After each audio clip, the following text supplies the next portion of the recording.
نضر الله وجوها لم تزل مثل السحاب من وريد القلب تروي عندما كل الهضاب. الحمد لله رب العالمين والعاقبة للمتقين والصلاة والسلام على سيد الأنبياء والمرسلين سيدنا وحبيبنا وحبيب رب العالمين محمد وعلى آله وأصحابه ومن هدى بهديه إلى يوم الدين. قال الله تبارك وتعالى: شهر رمضان الذي أنزل فيه القرآن هدى للناس وبينات من الهدى والفرقان. عزیز طلبہ، رمضان المبارک کا بابرکت مہینہ شروع ہو چکا ہے. یہ مہینہ دراصل مسلمان کی زندگی میں اللہ رب العزت اس لیے بھیجتے ہیں تاکہ اللہ کی نگاہ میں جو سب سے کامیاب انسان ہے، انسان اپنے آپ کو ویسا انسان بنائے.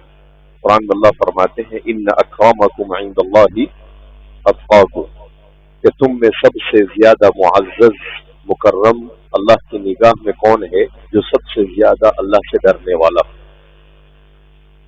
قرآن کریم میں اللہ فرماتے ہیں: یا ایھا الذین آمنوا کتب علیکم الصیام کما کتب علی الذین من قبلکم لعلکم تتقون، کہ تم پر روزے فرض کیے گئے جیسا کہ تم سے پہلے لوگوں پر بھی روزوں کو فرض کیا گیا تاکہ تم متقی بن جاؤ. کیا مطلب متقی بننے کا؟ متقی بننے کا مطلب یہ ہے کہ انسان اس دنیا میں اپنی مرضی کی زندگی گزارنے کے بجائے اللہ کی مرضی والی زندگی گزارے. اللہ کی مرضی والی زندگی گزارنا یہ ہے تقوی، اور اپنے من کی مرضی والی زندگی گزارنا یہ کیا ہے؟ تقوی کے خلاف ہے. رمضان المبارک کا یہ مہینہ بڑا بابرکت مہینہ ہے، اور اس مہینے کو آدمی کو بڑی قدر کے ساتھ گزارنا چاہیے. حدیث پاک میں نبی کریم صلی اللہ علیہ وسلم رمضان سے 2 مہینے پہلے رمضان کی تیاری کرتے. کتنے مہینے پہلے؟ اللہم بارک لنا فی رجب و شعبان وبلغنا الی رمضان، اے اللہ تو ہمارے رجب اور شعبان میں برکت دے اور ہمیں رمضان تک پہنچا دے. تو اللہ کے رسول صلی اللہ علیہ وسلم کتنے مہینے پہلے تیاری کر رہے ہیں؟ 2 مہینے پہلے.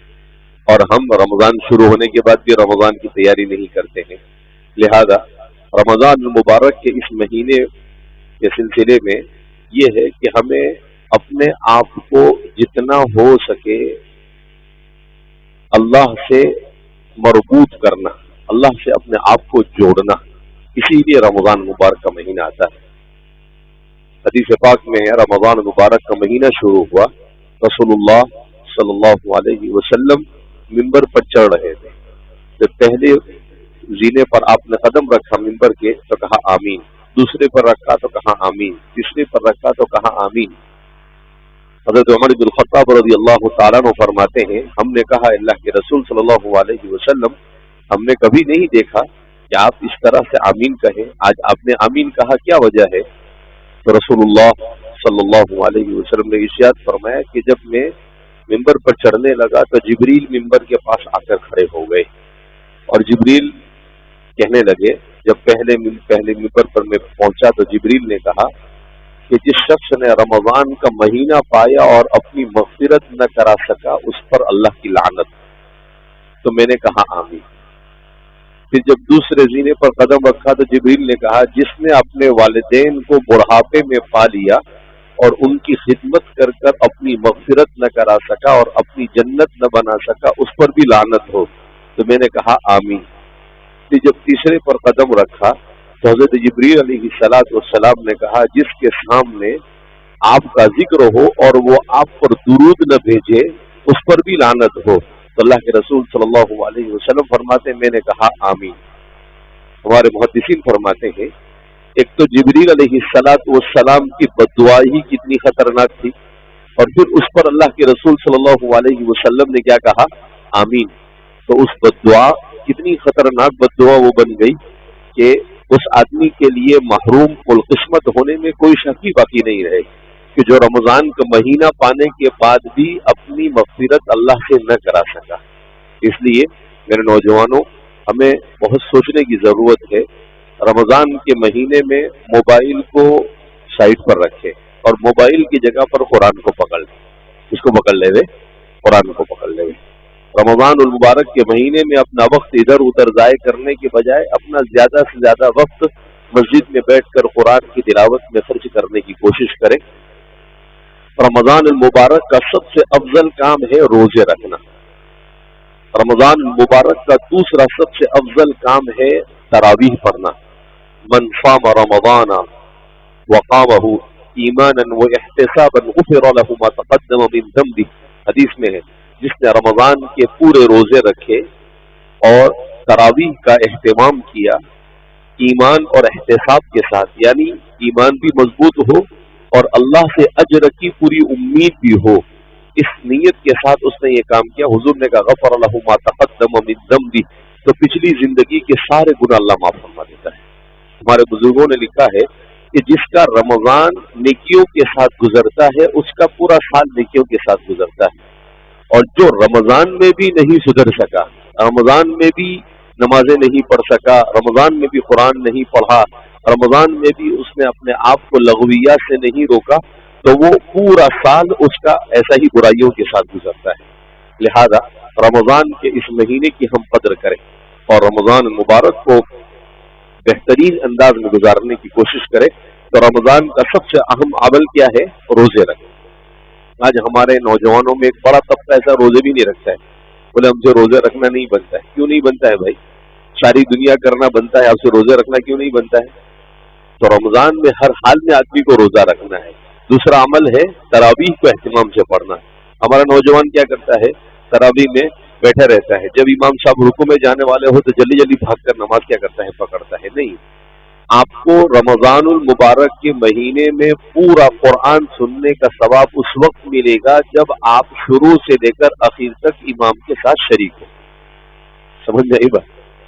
جب آپ شروع سے لے کر آخر تک امام صاحب کے ساتھ شریک ہو، آپ ایسے ہی بیٹھے رہے، پیچھے مستی کرتے رہے، آپ پیچھے باتیں کرتے رہے، اور جب رکوع میں امام صاحب جب آئے اور آپ شریک ہو جائے تو آپ کو پورا قرآن تراویح میں سننے کا ثواب نہیں ملے گا، تراویح کا ثواب مل سکتا ہے۔ لہذا جب آدمی آیا ہی ہے، اس لیے ہمارے بزرگوں نے لکھا ہے کہ انسان کے دنیا میں بگڑنے کے دو سبب ہیں، دو میں سے کسی ایک وجہ سے انسان بگڑتا ہے۔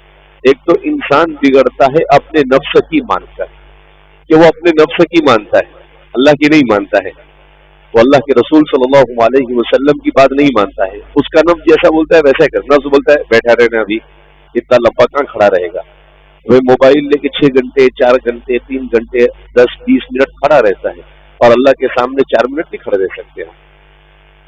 تو نفس، ایک تو نفس انسانوں کو بگڑ، کہا کہ نفس کی نہیں مانے، اللہ کی مانے، اللہ کے رسول صلی اللہ علیہ وسلم۔ دوسرا انسان کو بگاڑنے والی چیز ہے اس کا دوست، بری صحبت کا، بری صحبت انسان کو بگاڑ دیتی ہے۔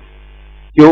دوست ہوتا ہے وہ کہتا ہے کہ اتنا بہت صوفی بن گیا، معلوم ہے رمضان آیا تھا، نہیں، تو ایسے دوست رکھے جو دوست آپ کو قرآن پڑھنے کی دعوت دے، ایسا دوست بنائے جو آپ کو نماز کی طرف لے جائے۔ تو رمضان کا دوسرا عمل تراویح، رمضان کا تیسرا سب سے افضل عمل کیا ہے؟ قرآن کریم کی تلاوت۔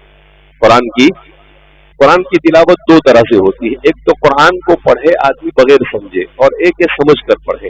اب ظاہر سی بات ہے سمجھ کر پڑھنا مشکل ہے تو بغیر سمجھے ہی پڑھے، ایسا نہیں سمجھے کہ بغیر سمجھ کے پڑھ کے کیا ہونے والا ہے، نہیں۔ ایک بزرگ نے کل میں پڑھ رہا تھا عربی کا ایک مضمون، اس میں بڑا اچھا لکھا، کہا قرآن کریم کو اگر آپ بغیر سمجھے پڑھے تو ایسا ہے جیسے آپ اپنے کھاتے کے اندر میں پیسے جمع کریں کہ ایک حرف کے اوپر 10 نیکی، تو گویا کہ آپ نے الف پڑھا تو 10 نیکی جمع ہو گئی، لام پڑھا تو 10 نیکی جمع ہو گئی، میم پڑھا تو 10 نیکی، الف لام میم پڑھا تو کتنی نیکی جمع کر دی آپ نے؟ 30 نیکی آپ کے کھاتے کے اندر میں 30 روپے جمع ہو گئے آخرت کے کھاتے میں، بینک آف آخرت میں۔ اور اسی کو اگر آپ نے سمجھ کر پڑھا تو ایسا سمجھو جیسے آپ نے جواہرات اور سونے کو جمع کیا، جیسے آپ نے کیا جمع کرا ہے؟ جواہرات اور سونا، جواہرات اور سونا قیمتی ہوتا ہے نا، تو کہا کہ گویا آپ نے وہ جمع کروائے۔ تو ہم قرآن کو سمجھنے کی بھی کوشش کریں۔ تو تیسرا عمل ہے قرآن کو پڑھنا، جتنا ہو سکے آدمی کثرت سے قرآن پڑھے، ہر آدمی یہ نیت کرے کہ رمضان المبارک کے مہینے میں کچھ نہیں تو کم از کم ایک قرآن تو ختم کرے انشاءاللہ۔ اور بہت آسان ہے، ہر نماز سے پہلے بعد میں 5-10 منٹ آپ پڑھیں گے تو ایک قرآن تو آسانی سے ختم ہو جائے گا۔ ہمارے آج بہت سارے نوجوان ہوتے ہیں، مسلمان ہوتے ہیں، پوری زندگی قرآن نہیں پڑھتے، کتنے افسوس کی بات ہے۔ اللہ کا قرآن اللہ کی کتاب ہے، ہم اس کو نہیں پڑھتے ہیں۔ تو ایک دوسرا، یا تو وہ کوشش کرے کہ روزانہ 2 پارے پڑھے تو کتنے قرآن ختم ہو جائیں گے؟ 2۔ روزانہ 3 پارے پڑھے تو کتنے قرآن ختم ہوں گے؟ 3۔ روزانہ 4 پارے پڑھے تو کتنے قرآن ختم ہوں گے؟ 4۔ روزانہ 5 پارے پڑھے تو کتنے؟ اور آسان ہے، اپنے نفس کی مخالفت اور اپنا اچھا دوست ڈھونڈے جو آپ کو قرآن پڑھنے میں کیا کرے، مدد کرے۔ یہ دوست بڑا خطرناک ہوتا ہے، سب سے خطرناک چیز دنیا کے اندر میں دوست، یہ شیطان سے بڑا شیطان اکبر من شیطان۔ ایک آدمی اللہ کے رسول صلی اللہ علیہ وسلم کو دعوت دی، حضور کو، کہ آپ میرے یہاں کھانے کے لیے آؤ۔ اللہ کے رسول صلی اللہ علیہ وسلم نے دعوت قبول کی، کہا کہ ایک شرط کے ساتھ، تم ایمان لے آؤ۔ تو مکہ کا بڑا سردار تھا، اس نے کہا ٹھیک ہے ایمان لے آؤ۔ اس کے دوست کو پتا چلا، امیہ بن خلف کو، تو وہ آیا، بولے کیوں ایمان لانے کی سوچتا ہے؟ لایا ویا تو دیکھ پھر تو۔ وہ ایمان نہیں لائے اور کفر کے ساتھ مر گیا۔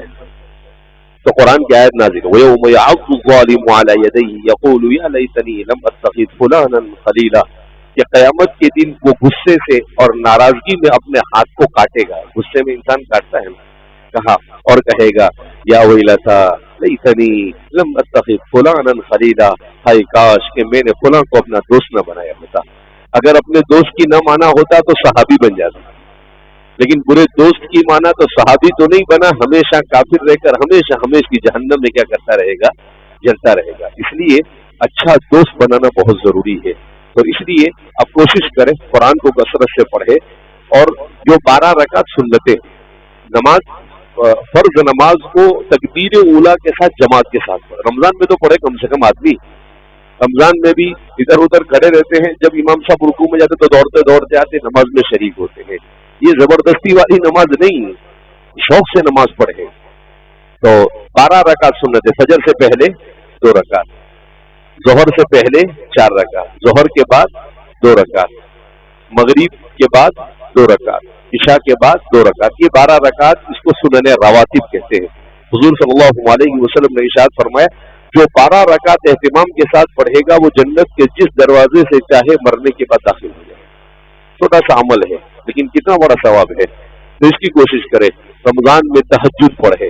شہری کر آئے تو ایسے نہیں کمرے میں چلا گیا موبائل لے کے بیٹھ گیا، نہیں، آئے سیدھا مسجد میں آ کر 2 رکعت 4 رکعت تراویح پڑھے، اللہ سے دعا کرے۔ تو اس کی کوشش کرے۔